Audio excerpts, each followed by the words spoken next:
So yeah, it's and I thought maybe we could discuss some of what we touched on without going to your personal circumstances. But Marie's basically saying, well, how do I create more abundance in my life? Which is a pretty common question, right? How do I create more? In this case, more money, more financial resources. And maybe you just want to say. So Marie, what were you telling yourself? What was the statement that you were saying to yourself? How's it become? Hi, General. Good evening, everyone. Hi, Bakang. Hi, Debbie. Hi, everyone. Hi, everybody. Phil's gone away. Hi, Debbie. But just say what the statement was, because it's actually quite an important learning for everyone. So what were you? Okay, what were you telling just that I can't remember what I was saying. I just tried to cut it out when you told me to. It was just that this is what I want. So what you said, shall I repeat it verbatim? You said a couple of times, you said, I need 20,000 rand a month to survive, right? You said that a couple of times. I just need 20,000 rand a month to survive. I just said, whoa, hang on, just pause. Just back up on that and look at what you say. Because the words express the energy and the intention behind it. And I need is immediately a statement of I'm in need, right? What we're trying to say here is that you're not really in need, right? The illusion of needs is one of the sections that we read. So we think that we're in need. That's the ego's program of scarcity and sacrifice and lack. And so if I'm affirming that I need, then clearly I'm affirming a false reality, aren't I? Because I'm saying I'm in need, and that's just not the case. And if you keep telling yourself that becomes an underlying belief. And so it doesn't matter what you achieve. You might get 20,000 rand a month, but you're still telling yourself, I'm in need. I need. And so there's underlying that there's fear and there's desire. So if you look at that scale of consciousness, the map of consciousness that we did earlier, in the first week of the course, at level 100 it was fear, and at level 125 it was desire. You remember that? So that's kind of where you're pitching yourself when you come from this place. I need. There's underlying fear that you won't have enough, and then the desire is that you're always going to be striving. You're always going to be trying to get something more. Do you see that? So immediately you say those two words, it's like, whoa, you're putting yourself down at that, and below 200 is a negative frequency. Fear and desire calibrate negatively on the scale. So, and then I need 20,000 rand in order to survive. First of all, you're limiting it by saying 20,000 rand. You're putting a finite limit on what you can. That's the maximum that you're saying that you can attract. But that's just your own mind, isn't it? It's your own belief. Clearly, because actually there's more potentially. So why put a limit on it? Why specify? In order to survive is again, that's putting you in a fear mode, isn't it? It's putting you in, like, this is just about survival. It's not about abundance and thriving. So you say a statement, you repeat that to yourself, it becomes a belief, and now you're gonna create according to that, right? You're gonna create a reality according to that statement, which is, I'm still in need. I'm in a survival mode because I'm just thinking about surviving and getting enough to make ends meet and pay the rent and so on. And so that's kind of what that energy will keep recreating itself. And so you'll keep getting circumstances that are survival based, that are about fear and need and lack and deprivation. And so, I just said, change it. Just say, I'm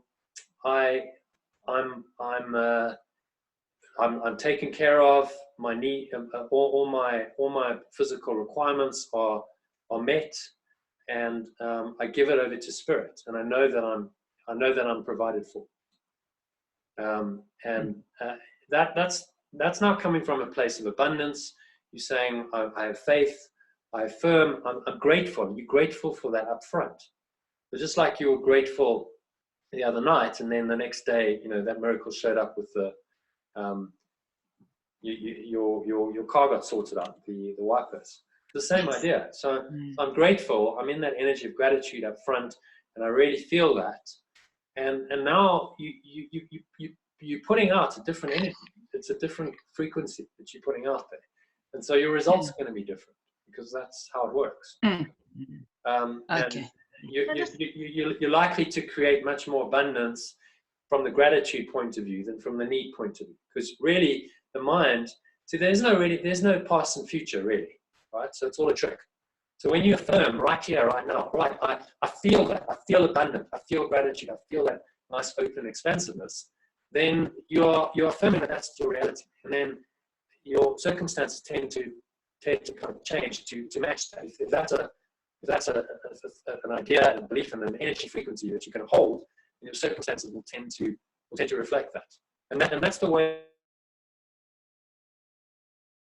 that you've got enough that you can give to anybody. That's what makes the difference. Sorry, I just dropped off there briefly. Okay. You don't have Thanks, a cup of coffee.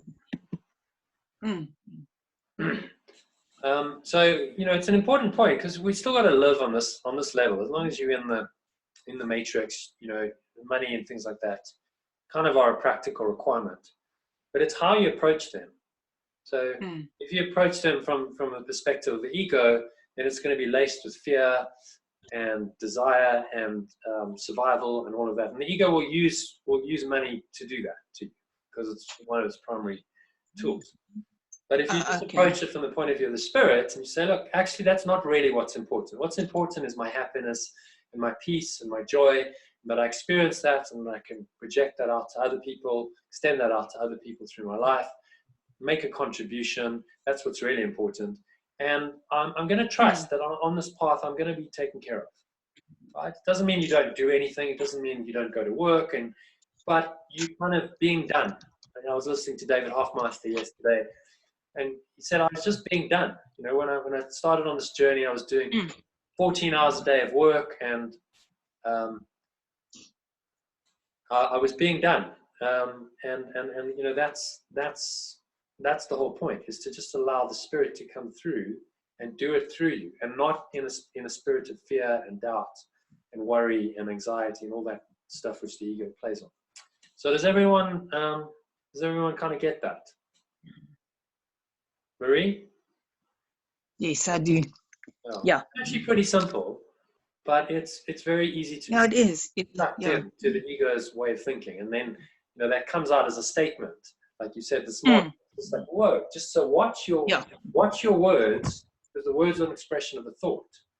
The mind training lesson was all about, you know, watching your thoughts, and really saying, well, my thoughts are meaningless in the end. These thoughts of lack and scarcity and are ultimately meaningless, because in truth they mean nothing. There's only the oneness of God. There's only that's right. In reality. What was the initial everyone clear on that? What was the initial question? Well, I just... What was the initial... There wasn't actually a question. There was just a situation. We had a discussion this morning after the meditation. And Marie said she wants to create more abundance in her life. She needs to make more money, basically. But the way she phrased it was, I need 20,000 Rand in order to survive. She said that a couple of times. I was like, just look at that. Just unpack that simple sentence, that statement. If you start to unpack it and calibrate it on the level of consciousness, look at where it's coming from, it's clearly an ego-based statement. So you want to change that and reframe that and go, I am taken care of, my needs are taken care of, and I trust that, you know, my physical requirements are going to be met. And I'm just going to go ahead and believe that and have faith in that and allow myself to be guided. Very different way of saying it. And maybe, Marie, just as an exercise for you, you want to write that down in your own words in a sentence. Yes.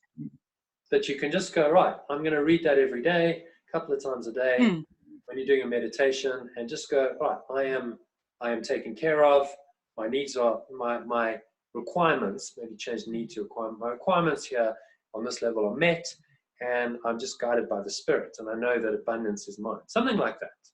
I'd make it fairly short. Yeah. Okay. But just that resonates with you along those lines. Yes. And then read it. Okay. Just read it. Does the Holy Spirit know what your needs are? Hmm? Does the Holy Spirit know what your needs are? Well, yeah. Look, the Holy Spirit isn't really concerned with your physical needs. But if you're coming from that place of abundance, it just sort of shows up, because the way it works is your energy. We live in a matrix of energy. So that thought and that emotion and that energy goes out there. You're creating a field around you, and that goes out there and it starts to interact in this whole quantum soup of the universe, and it will start to sort of attract like type things that are similar frequency. It starts to pull those in. It's a bit like a pinball machine. If you think of that analogy of a pinball machine, you shoot a pinball and there are these holes, and the pinball will eventually land in a hole. So which pinballs are you attracting? So if you're the hole and there's all these pinballs, which are different things, different opportunities, different things can come into your experience. But depending on the size of your hole and what kind of hole it is, that'll attract certain pinballs in. So if you create a big gratitude kind of hole in the energy matrix, if you like, and there's just this gratitude and this giving thanks and abundance and all of that, you are likely to attract those kinds of things into your experience. So better opportunities, more opportunities for abundance, for that gratitude feeling to happen, really, because once you're in the gratitude and that starts to take over, then your mind kind of goes, I want more of this, right? Your right mind goes, yeah, I want more of this. So now the world and the universe is going to give you more opportunities to be abundant and to be grateful, because that's what you say you want. Remember, your true desire is your feeling, is your underlying feeling. So you might say, like, this is what I want mentally, but what are you feeling emotionally? And so it's very important to match the thoughts with the feelings, because then that starts to be your reality. That starts to be what you attract and what you create and what you live in. And then it kind of becomes effortless. Does it make sense? Sorry, Debbie, you wanted to say something. Yeah, no, it does. If we look at the words that we use, if you say, I caught myself saying that one day, I need more clients. And I suddenly thought to myself, how does it make me feel? So when you say the words, you can know how you feel. So if you don't feel so wonderful, and then I changed it immediately to say, oh, thank you for all the clients I've got. Completely different feeling. Yeah. And then get more clients. You can even just guess it on the feeling level. Sorry, Jono, to jump in. No, that's perfect. Thank you for sharing that. Gratitude is the way to really attract abundance. So it's not coming from need and want and desire, and inherent in those is scarcity and lack, and really those are ego ideas. You're just saying, I'm grateful, so I'm connecting with that underlying abundance, and that's my state now. And if that's my state now, then I'll tend to create more of that state. I'll create more opportunities for that feeling and that emotion to happen. And so it's not so much, you see, need puts you into past, present, and future, into a timeline, doesn't it? I need, okay, so now I'm lacking. So now in the future, my needs will be met. So what have you done? You've kind of separated yourself off from something. You've created, now in your mind, you've created time. Whereas if you come from a place of gratitude for what you already have, you're in the present. Right? I already have clients. I already have abundance. And I'm just grateful for that. So in the meditation this morning, there's a gratitude exercise where you're grateful for what you have, you connect with the energy. And so it's not a place of need and lack. And I'm feeling grateful. I'm feeling abundant for what I already have. And I will then tend to create more of that. I'll tend to create more of that feeling and more opportunities to have that feeling. So it's kind of counterintuitive. In fact, it's very counterintuitive for a lot of people. And it's certainly not what the ego wants you to know. But it is actually the way it works. This is actually the way that you create from a really spiritual perspective. Spirituality and the Holy Spirit doesn't want you to be poor. It doesn't mean like, okay, we have to give up everything on this level, and starve and become a monk or a ascetic or whatever. And that some people do that, but it's about saying, well, make what's primary primary. And what's primary is your inner state, your happiness, your abundance, your joy, all of that. That's what the Holy Spirit really wants for you, is that you experience that, right? So if having enough resources, physical resources, helps you do that, you make that primary, then that will just kind of show up. It'll start showing up without you really having to request it and say, well, I think I need 20,000. Because now there's very need-based, limited, scarcity, etc., all of that stuff. You just go, like, that's not really important. So my physical needs are taken care of, and I don't have to worry. And there's some pretty amazing stories of people who've done this, who've just gone, right, I just abandon all sense of having to take care of myself, and I allow Spirit to provide. One chap, a guy called Terry Winchester, he's passed away sadly now, but he was a Course in Miracles teacher, and in the 70s or 80s, he was traveling the world doing the kind of hippie type stuff. And apparently, he just kind of rocked up. He was in the UK. He managed to get enough money for a ticket to America. So he arrives in New York. Doesn't have a cent. Like even in those days, like, are they going to let you in without a cent, without any proof of funds? And he just went, you know what? It's all taken care of. Spirit is going to look after this. I have no business with this customs officer. Apparently went there and he presented his passport. And the moment he was presenting his passport, the phone rang. And this guy got distracted. He went and took the call. And he came back and he just went, "Welcome to America, Mr. Winchester," stamped his passport and breezed it through. And he had no money. He didn't have a cent. He had like $5 or something. And so he walks through and he's like, okay, well, I don't really know where I'm going, but I'm just going to be guided. So he ends up in Times Square. I think he got on a bus for free. Ends up in Times Square. It's like, oh, cool, this is all good. Has no idea where he's going to sleep that night. No food, no money for food, none of that. And he's just kind of wandering around, but he's not really worried. And this guy comes up to him, starts chatting to him and says, where are you from? And your accent's a bit different. He said, no, I'm originally from Rhodesia, but I've just come from the UK. I flew in today. He said, oh, what are you doing here? I said, well, I just came to see the country. He said, where are you staying? I said, well, I actually have no idea where I'm staying. He said, oh, well, you're going to stay with me. So he takes the guy.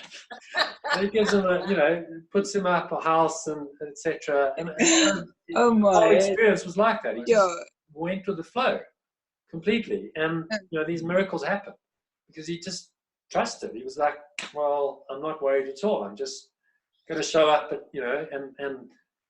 they're going to let me into America. It's not a problem. And they did. Might not work today, but hey, who knows? Who might limit America? Things are a bit tighter today. Yeah, but, other miracles. But pretty amazing, really, the story. And apparently, he did the same thing in India. Just like wandered around. And there's a lot of stories like this of people who've done this kind of thing, where they just went, okay, I'm surrendering to the Holy Spirit. I don't know how it's going to work, but I'm just going to give myself over to this and show me. I've got no absolute concrete plan. I'm not trying to use the rational part of my mind to solve the problem. I'm letting it go and letting God, just letting this kind of sort it out. And I know if I stay in that abundant, grateful, faithful place, then miracles will happen. So, a couple of, it's an extreme example, but I'm not suggesting you give up your job or you go and just abandon everything. But the principles is the same. Okay, so show me that. So show me, use me, right? Use me and show me what I should be doing. And in that way, I know that I'll be provided for, because the Holy Spirit can't use you if you're starving and you're destitute. And so does that make sense to everyone? Yes. Cool. Any questions about that? Because I think we'll move on. Anyone want to share anything? Any check-in, anything arising for you? Any notable experiences since we last spoke? I want to say something. Yeah. My whole life I've been paid peanuts, but I am abundantly blessed. And now that I'm on pension and still having to work, I have Hindu neighbors, and they hate my trees, and they don't like my dogs, they don't like my animals. And then they needed a lift for their kid to go to school. So I was asked, so I happily fetched the kid. And karma is a bitch because my curry comes over the fence every day and I'm fed. Okay? Really? I get from rotis to biryani to the whole Indian cuisine every day of my life from over the fence. So how nice is that? I am abundantly blessed. Oh, that's wonderful. Yeah. That's a nice story. Wow. Lovely story. So, Mm. yeah, so it's not always financial. It's not always about the money, but it's about, well, because you don't really need money. You just need a certain basic level of physical needs to be met.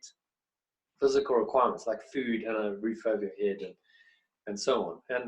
And so it can happen in many ways. And what you did there, Jean, was you gave freely. You didn't expect anything. And then because you did it in that spirit, you know, it comes back. It's a boomerang effect. It came back, and now you're being fed by it every day. You get, you know, lovely food, which is great because you don't have to cook, do you? So yeah, another example. Thank you for sharing that. Yeah. Thank you for sharing that. Anyone else like to share anything around this or anything else?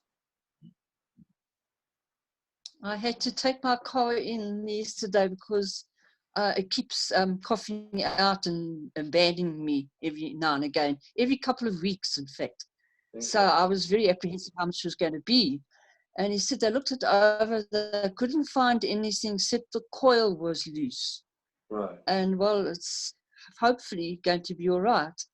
So after all my apprehension, because I didn't know how I was going to pay for it, but I have to because I also have a lot to do with my grandchildren, lifting them here and there.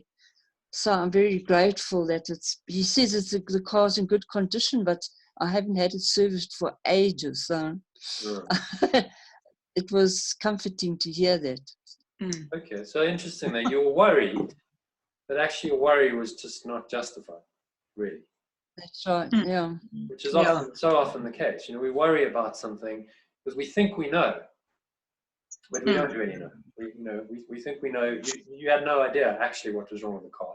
It was just a fearful thought going on in your mind, which is all about, I don't have enough money, scarcity, lack. You know, how am I going to pay? And the ego loves that, fear and anxiety and worry. So, you know, if you're tempted to go into a state like that, just use one of the course lessons. Today's lesson is great. You know, the thoughts, my thoughts do not mean anything. It's like, my thoughts about this do not mean anything.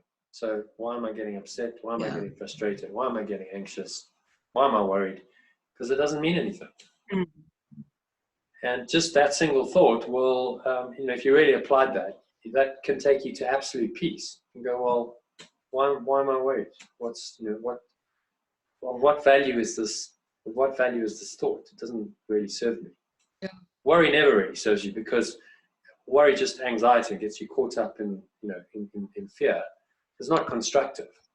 Worry actually paralyzes you. If you kind of go, okay, yeah, you know, I feel like maybe there's something I need to do. Surrender, spirit, what should I do? And you feel an impulse to, okay, you know, go do that, make that phone call. Then that's often inspired. You listen to it because it's trying to help you. But if it's coming from worry, then it's not going to help you because it's anything created from that energy is going to just recreate itself. So thank you for sharing that. Cole, how are you doing?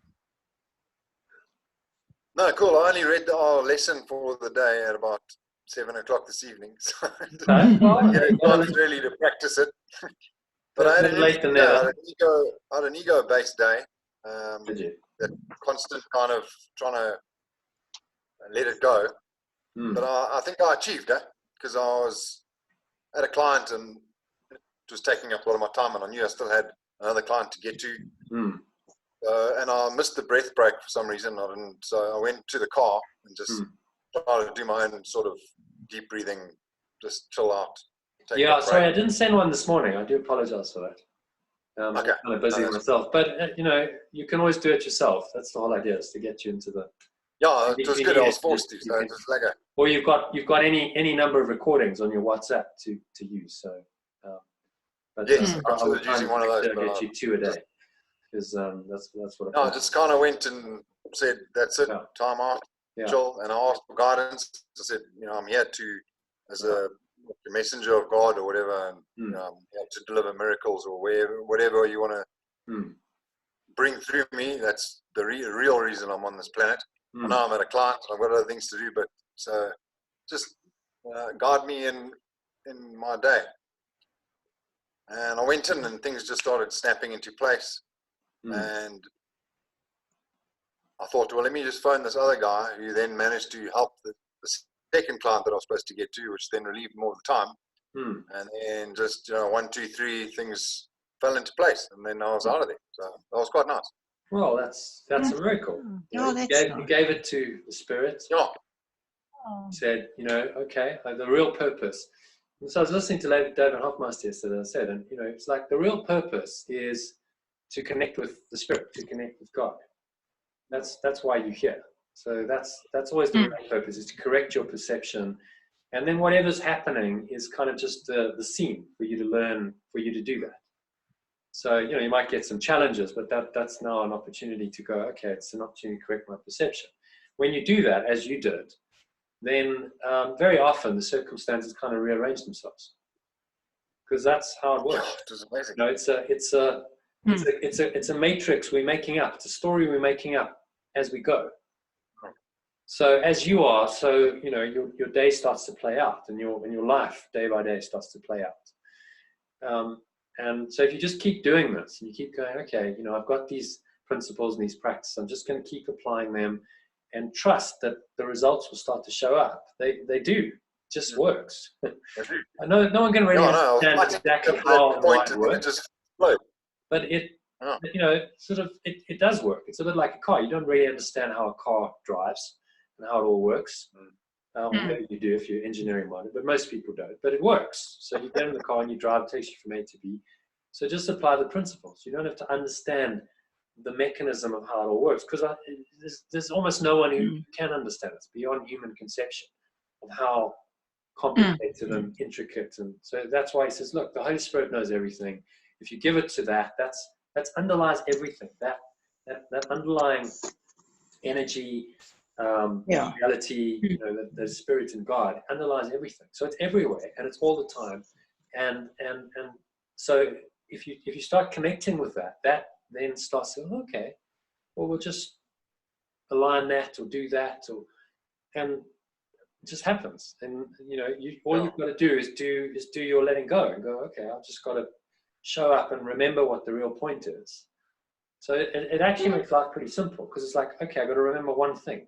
Okay, just got to remember that my real purpose here is to connect with my source and Spirit and God, and allow myself to be done through in this way, and then just let the results go. It'll show up as it needs to.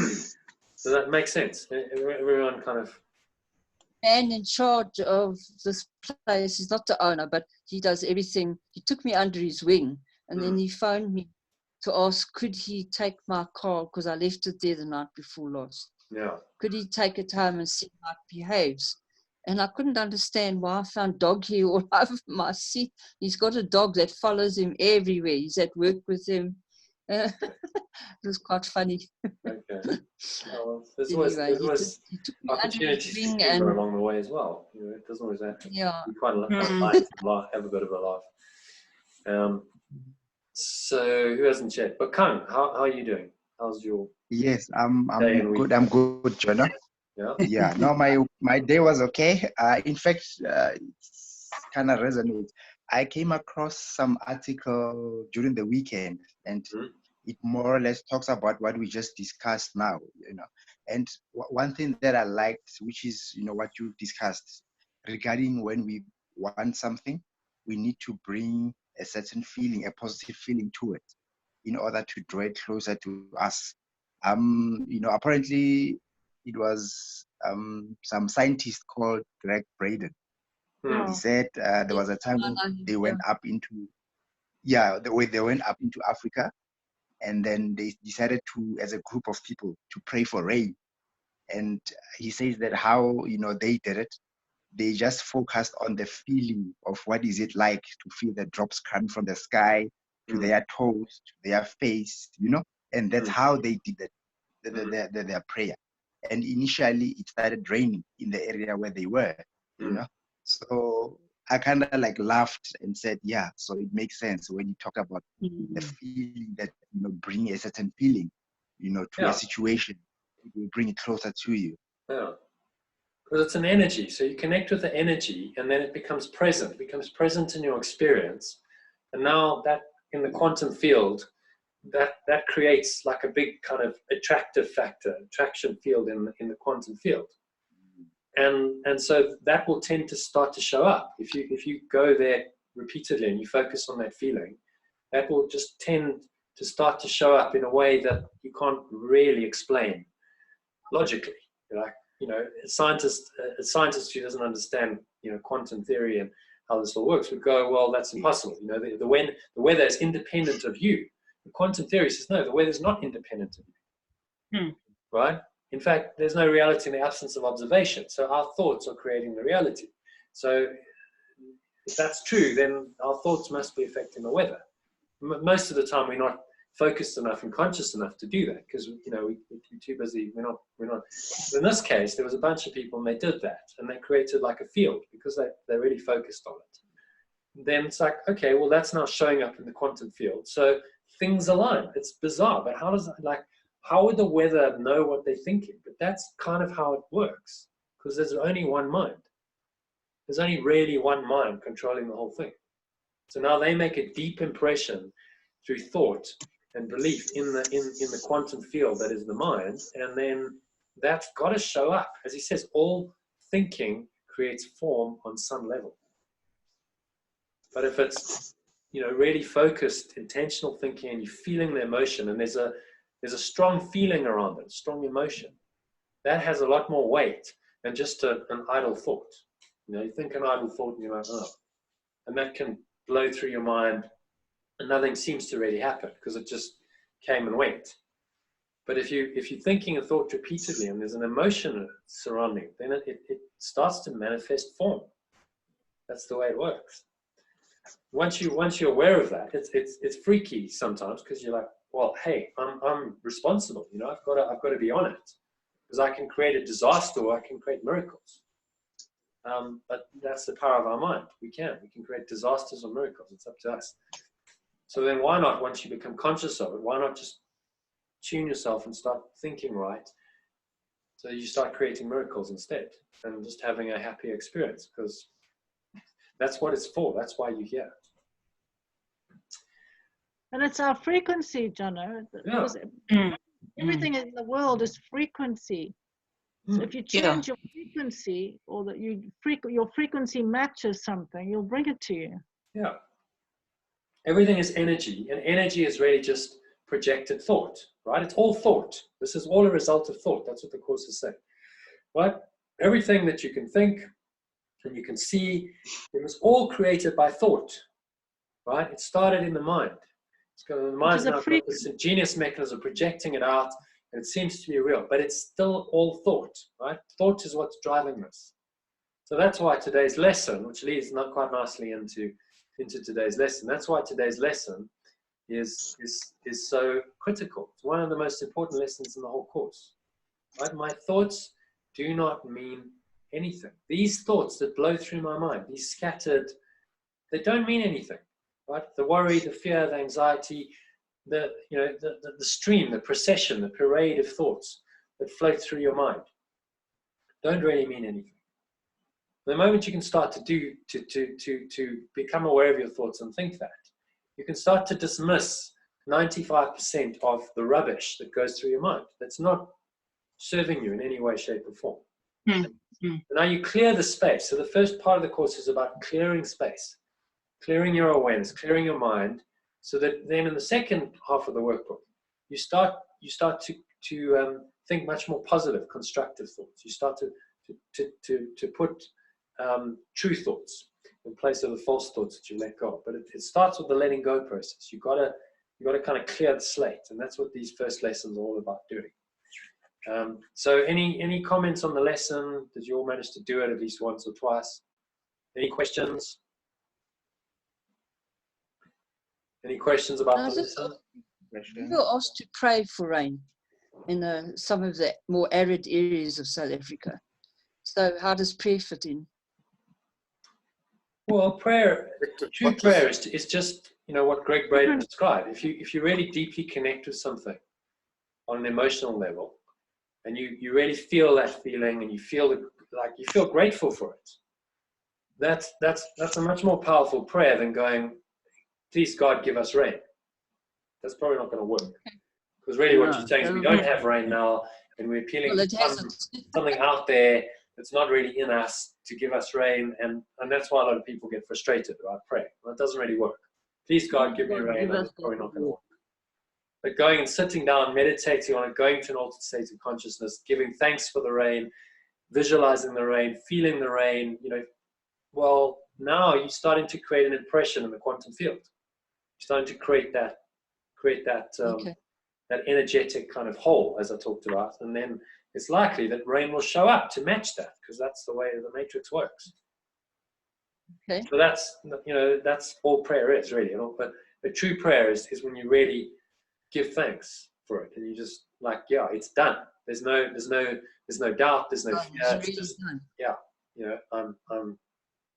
I've accepted it, basically. In the same way as you accept atonement, I accept it as present reality, even if it apparently hasn't shown up on the level of form yet. So, Jesus said, you with Thomas, when he'd been crucified and resurrected, and Thomas said, well, now I've seen, I'll believe. And he said, no, blessed are you that have not seen and yet believe. And that's the point. It's to believe first before you see the visual evidence. Put the belief first, and then the reality starts to catch up later. And that's conscious manifestation, if you want to call it. But it's really just, it's not you. So the important point here is not to get caught up in the egos like, I need this, I want this, I'll create this to make myself into some kind of better person, right? So that's often what it's trying to do. It's saying, well, you need a better car, you need more money to meet your physical needs. But once you've gone beyond those, now it's like, I want the fancy car to improve my status, to show how successful I am, to be a bigger persona, to be a bigger ego. And that's manifesting from the wrong point of view, because now your purpose is not in alignment with truth, is it? It's all about the material, and it's about how that can now boost your faulty sense of your false sense of self. Right, what's Debbie have to say? There are many experiments that have proven that concentrated thought and feeling changes health and war, etc. Yeah, there have been. So maybe you want to just talk about one. There's obviously the TM people have done lots of work. I'm sure everybody's heard about the transcendental meditation. Well, maybe not. It's worth telling them about that one in Washington, D.C. Yeah, they did it in Beirut in the 70s, and they did it in Washington, where a whole lot of people sat together and meditated for peace. And when it was in Beirut, the fighting went down and stopped when they were meditating. And as soon as they stopped meditating, the fighting started again. And then they did it in Washington, and they dropped the crime rate, I think, about 25%, and it stayed that way for a very long time. And then there's a woman called what's her name, Lynn McTaggart.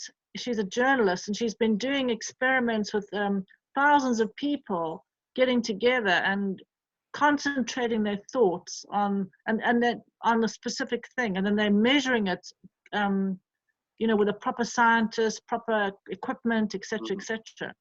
And they've seen the difference in, say, a plant. One plant sent lots of light, another plant's not sent any light. They can see the change in the plant. And then they did it with healing people. they'd get into groups and they'd do healing. So concentrated thought of healing also brought about literally healing. Like one of the kids had a car accident and was supposed to take a whole year or so to recover. 6 weeks later, he was fine, just by his how they're thinking. And then they did. They chose a country that was having a lot of trouble. They chose Sri Lanka. This is in 2008, and they just sort of said, we're going to send peace and calm and love into the country. And the war extended and then dropped down, and then within 2-3 months all the troubles had stopped. And she said, did we do that? I don't know, but it was the concentrated thoughts and love that had probably helped a huge amount. So our thinking does make our thinking and our feeling creates a huge change for everything. And just before our elections in '94, the big peacemakers were in this country. They were here for a week before our election. They were here sending out good stuff, and look what happened. Interesting. Yeah, exactly. Yeah.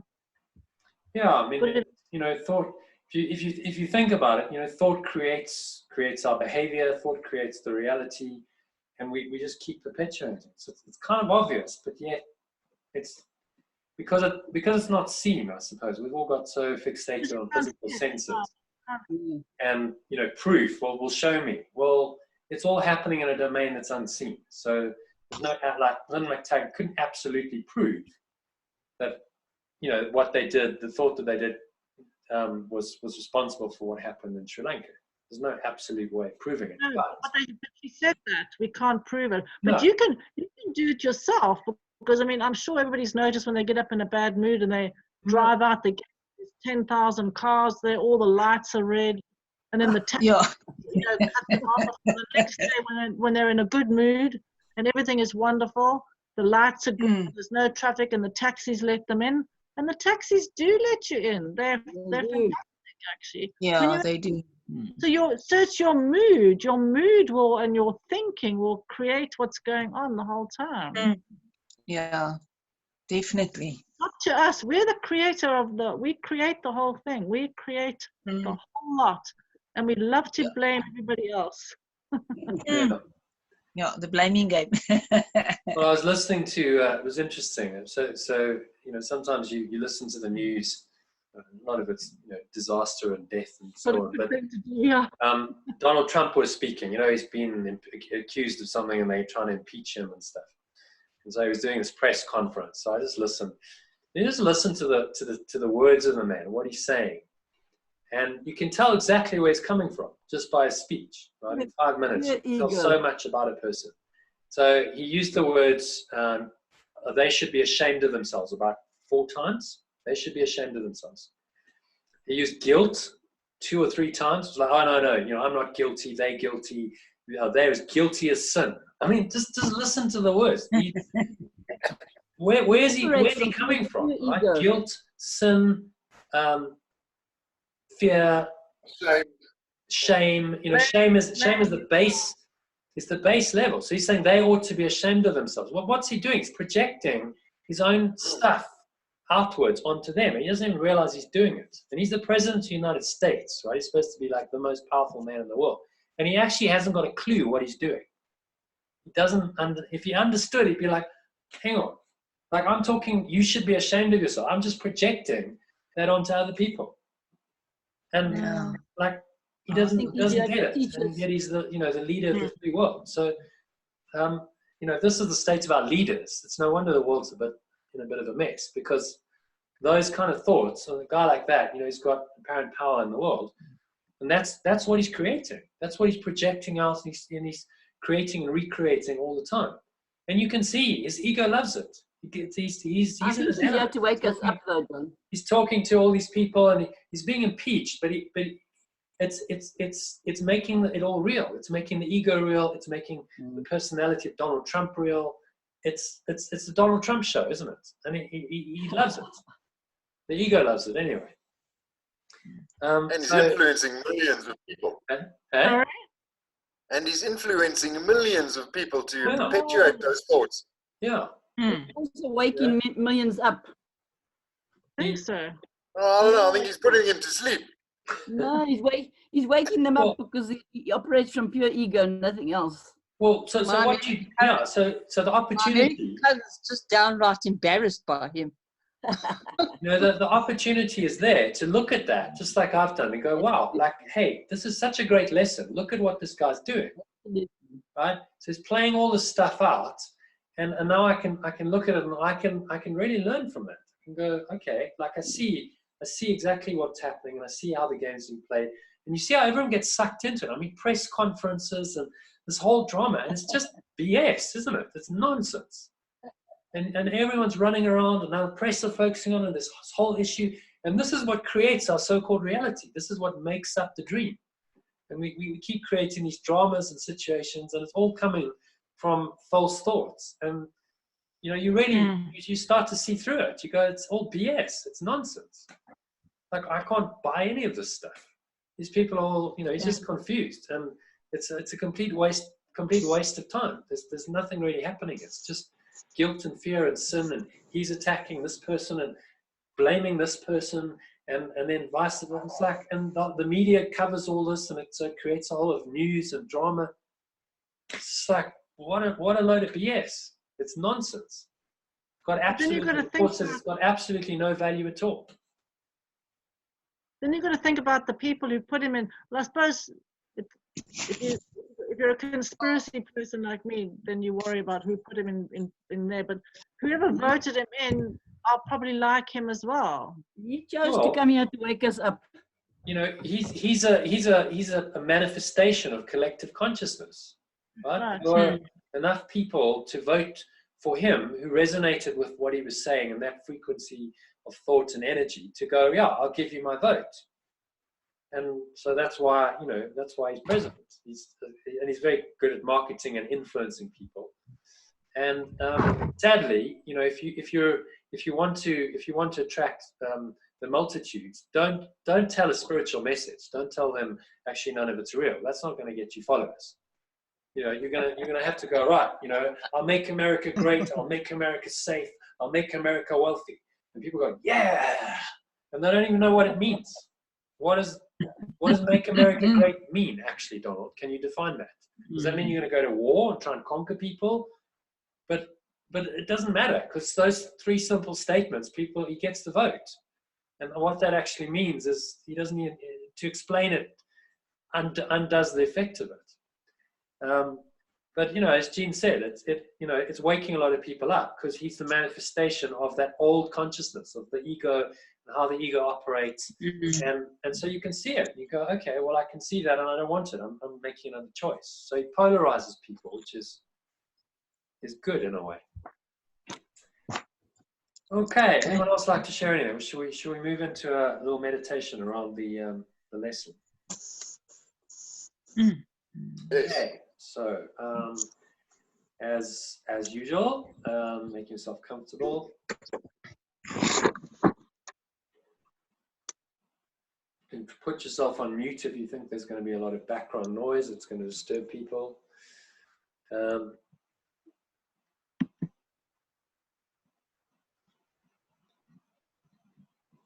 So close your eyes.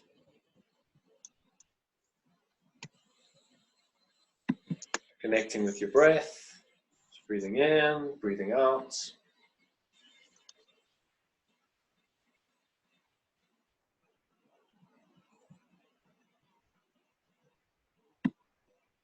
Just allowing yourself to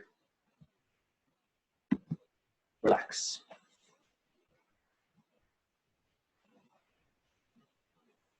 So nowhere to go, nothing to do for the next 15 minutes.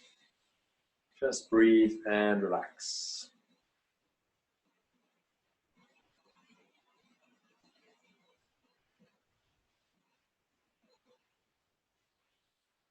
Notice how the stomach rises and the stomach falls.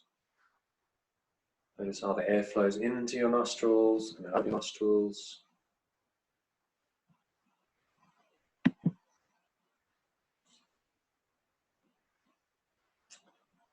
And with each breath, you're just getting more and more relaxed. Just allowing yourself to sink in to this peace, this love, this joy. It's always there. It's a base underlying state, but so often it's obscured by your thinking. And so thoughts arise. You're just going to watch them kind of blowing through your mind. Allowing yourself to get a little bit deeper, a little bit more relaxed with every breath.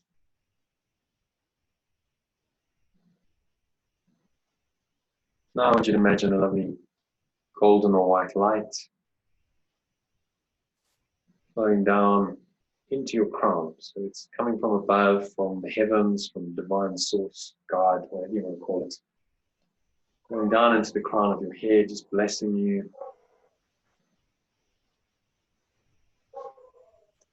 Infusing every cell, every muscle in your body with slowly healing golden or white light. Let it flow down from the crown of your head, down the back of your head, through your face, relaxing your face and the jaw. Then slowly down, heavy, warm, relaxed feeling, this golden or white light. Flow down into your neck and shoulders, so just relaxing your neck and shoulders, breathing in. Holding the breath, you can shrug the shoulders, just drop your shoulders off your ears.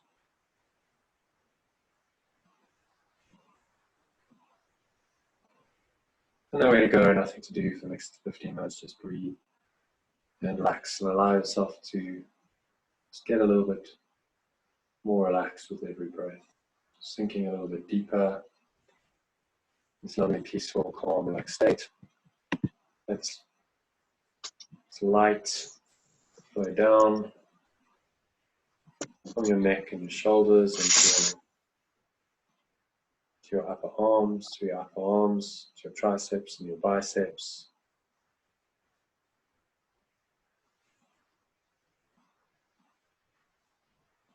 Down to your elbows, your forearms, your wrists, your hands, your fingers, so feel the weight of your arms hanging off your body.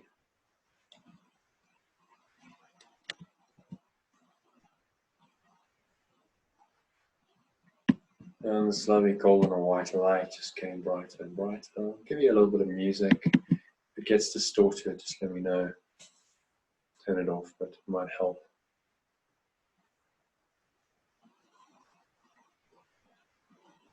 And let this lovely lump, heavy, warm,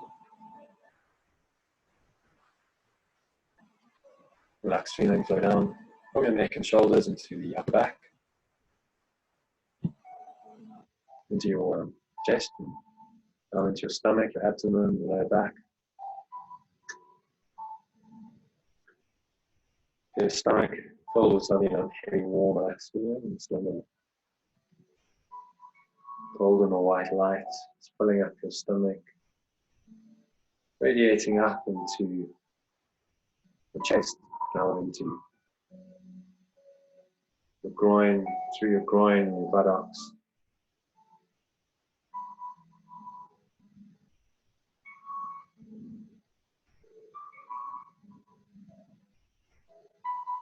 Through your thighs, quadriceps, back of your thighs. Come down through your knees, into your shins and your calves, through your ankles, into your heels, soles of your feet, upper parts of your feet and the toes. Feel the weight of your feet, your legs pressing into the ground, into the chair, and your whole body from the crown of your head to the tips of your toes. It's all this lovely, heavy, warm, relaxed feeling. And this lovely golden white light, and just continue to breathe. Just feel that light getting brighter and more intense.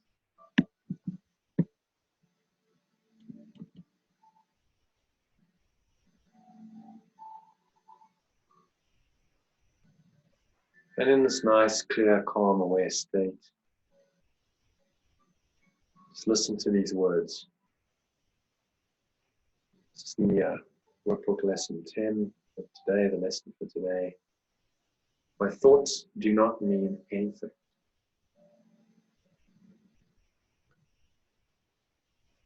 This idea applies to all the thoughts of which you are aware or become aware in the practice periods. The reason the idea is applicable to all of them is that they are not all your thoughts. We've made this distinction before, and we'll do so again. You have no basis for comparison as yet.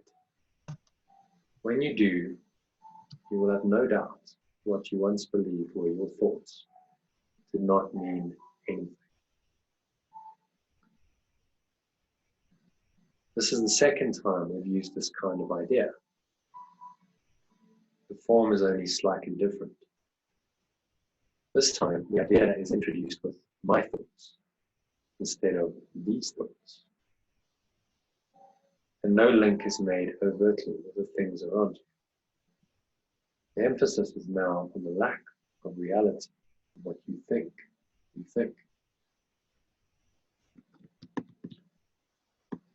This aspect of the correction process began with the idea that the thoughts of which you are aware are meaningless, outside rather than within, and then stressed their past rather than their present status.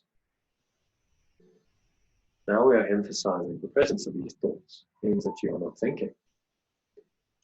This is merely another way of repeating our earlier statement that your mind is really a blank.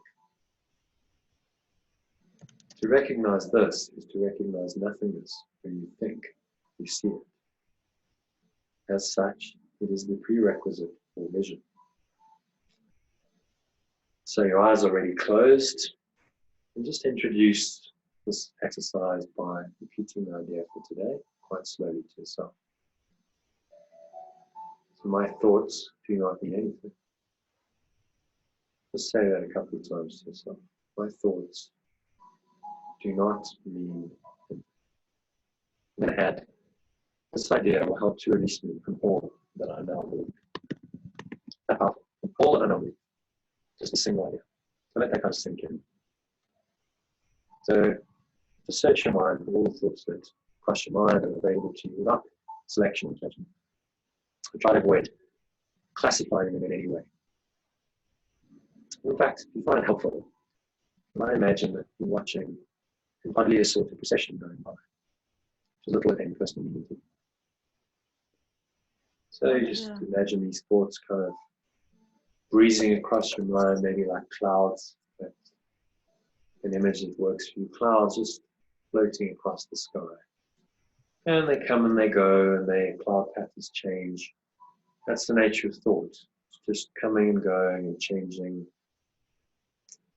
But underlying the clouds, beyond the clouds, is the sky. So the sky is your awareness, your higher awareness. It never changes.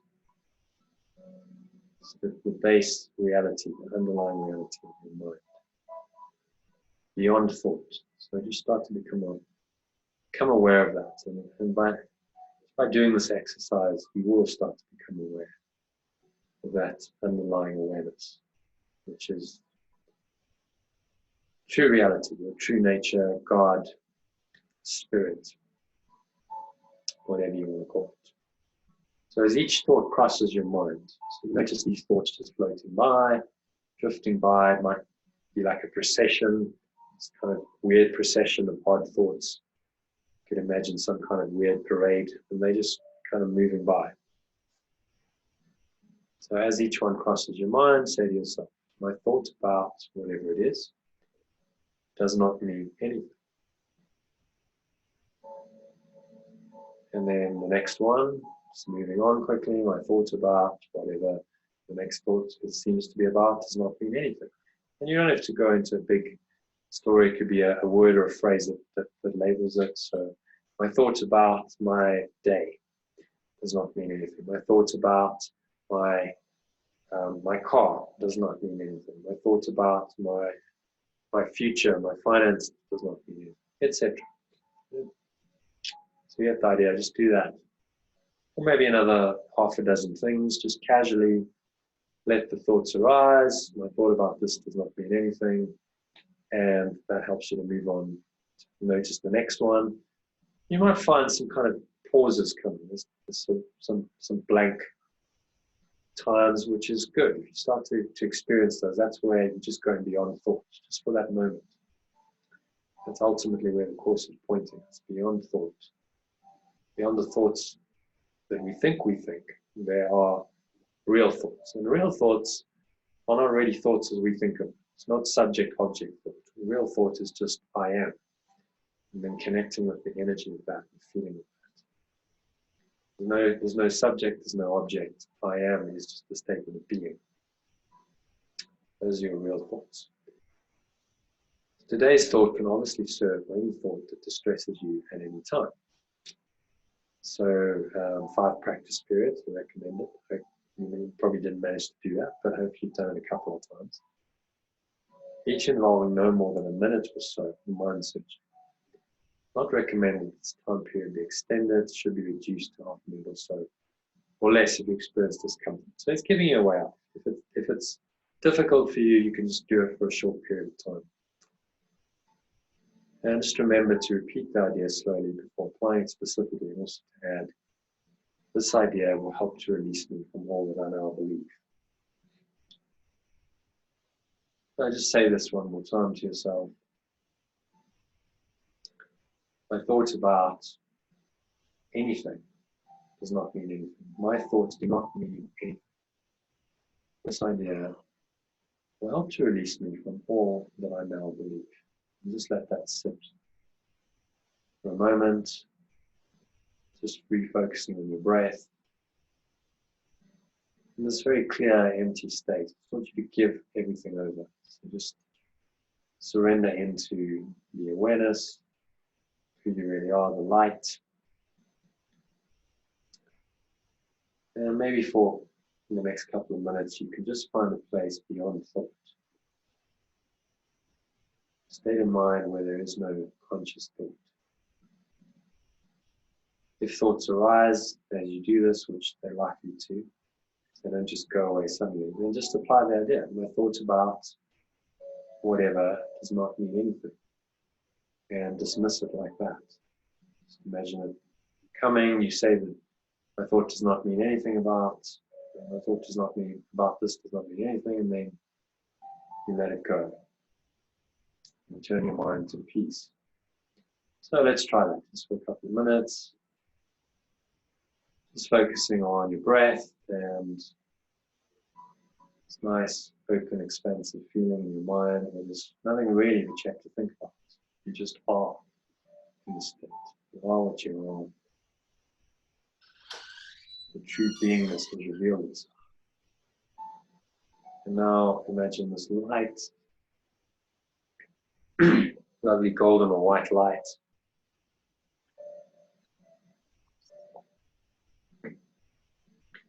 Imbuing every cell and every muscle of your body, and your whole mind is just immersed in this light.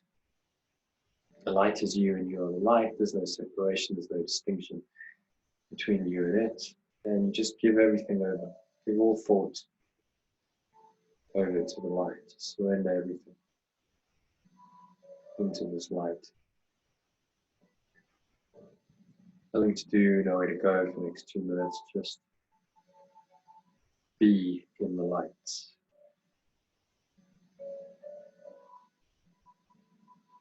And be aware of the silence and the stillness that goes along with that. So to help you do that, I'll just stop the music.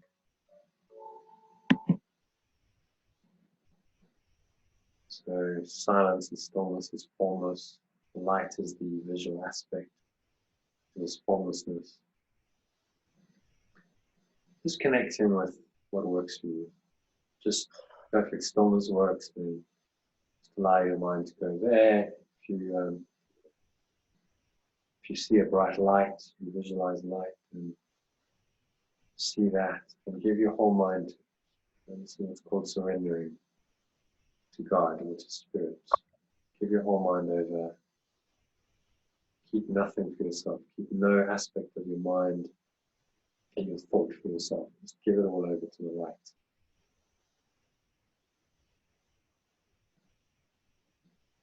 And just be still, quiet, be silent, just be for the next 2 minutes.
So gently bring your awareness back into the body, noticing the breath again. So maybe you weren't conscious of your breath for a bit. Remember how nice that felt, just to go into the light completely for a bit. Noticing your breath, feeling the weight of your body pressing into the chair, feet pressing into the ground. On the count of 3, you can open your eyes. So 1, just feeling anything else your body is feeling, your hands feeling. Maybe there's an air temperature, some subtle airflow, anything like that, just tune into that. 2, noticing any other senses, so what are you hearing in your surrounding area. Maybe there's a subtle taste going on in your mouth, just tune into that. Smell. All of this is pretty restful. You're still staying connected to this underlying peace and the light that you've established and that you're going to carry with you for the rest of the evening and on into tomorrow. So set that intention. And as you think it, so it's done, so it's said, so it's done. And 3, gently open your eyes. As usual, just look around, noticing everything in this very clear, light, aware state.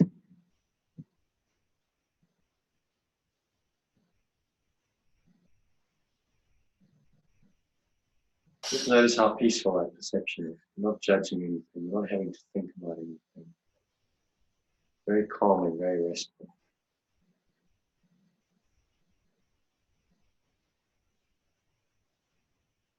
And the more you go into the state, the more you experience it, the more you're really saying to your mind, this is what you want. And so you're likely to carry that state with you more and more. That's the benefit of meditation.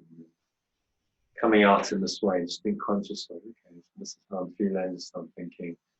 Let me just stay in a nice, peaceful, calm, aware state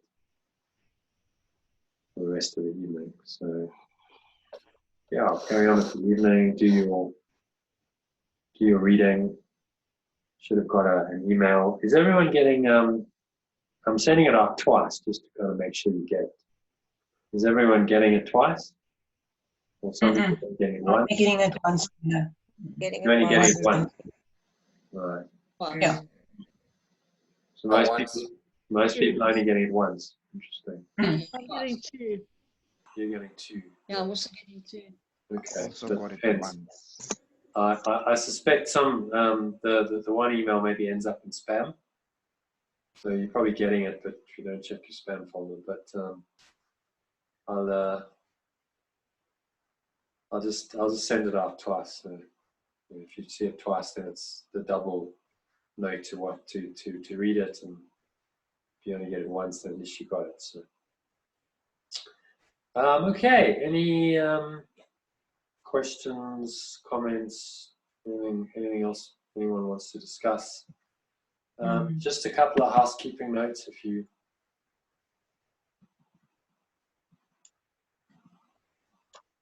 Just a couple of housekeeping notes. So if you want to do the name your game exercise, it's going to happen next Sunday. It's very powerful. It's not an easy exercise, but probably the most powerful thing you can do on that Sunday. So just let me know. Email me, say yes, I'm in. Idea is to start at 10 on a Sunday, because that's the level. One of the first people to say she wanted to do it, and that kind of works for her. So yeah, just let me know about that. If you've got any questions, you're not sure about it, feel free to ask. Not this Sunday. No, next Sunday. Okay. The Sunday, we can do a session on a Sunday night if people are up for that, or we can just take a break until the Monday. So think about it and think what you want, and we'll talk about it on Friday.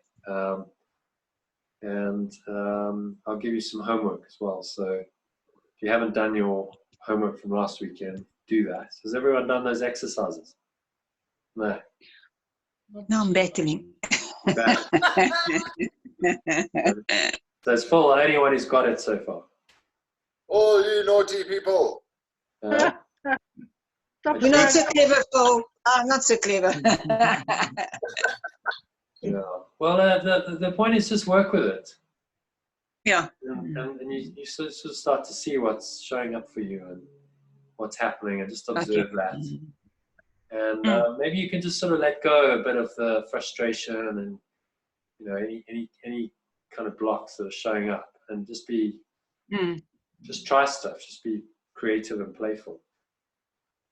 Are you having a get together on Friday afternoon? Are Yeah, you so likely let's to talk about the afternoons. No one's really showing up. Well, Debbie showed up today, and I think Mbali showed up earlier this week, but no one's really doing the afternoon discussion session. So if no one's going to do them, then I'm just going to go, well, they're not happening. So if you do want them, then show up for the next couple of days. Otherwise, I think next week I'm just going to say, right, there's no afternoon discussion sessions. So do the morning meditation. I'll do an evening meditation. I'll do this late evening discussion. Because I can't make it Friday evening. Yeah. So to answer your question, there will be one on Friday afternoon. And if anyone else wants to join, that's great, because then it becomes a bit of a discussion session. But I think from next week, if there's not a sudden take up, I might just say, we'll just do evening ones. Is everyone okay with that? Yeah. Seems like. Yeah. You guys are the core group. There's a couple of other people, but you guys are the kind of main participants in this. So it's up to you. So okay, from decisions made from Monday, we'll just won't do the mid-afternoon, the early afternoon ones. Okay. Any other questions? Anything else? Anyone want to talk about? No, you're good. No, thanks, John. Ready for bed. And by then, it looks like you're ready too. Many yawns going on there. Okay. So yeah, just go and do your reading and your pre-bed preparation. Okay. Let that be your wind down to sleep. And I will catch you tomorrow morning. If you want to do a meditation 9:30, it was a really good one today. It was. I'm doing the 6-phase one, but I've modified a little bit. So Jean, I think it'll probably work better for you. This kind of more. It's not really about the future going out of it now. It's just give it a try tomorrow if you can. Okay, will do. Cool. Okay. Okay. Thanks, everyone. Thank you, Jonah. Right, Well, everyone. bye-bye, everybody. Bye. Sleep Bye. tight and Bali. Okay. Bye. Bye. Ciao. Thank you.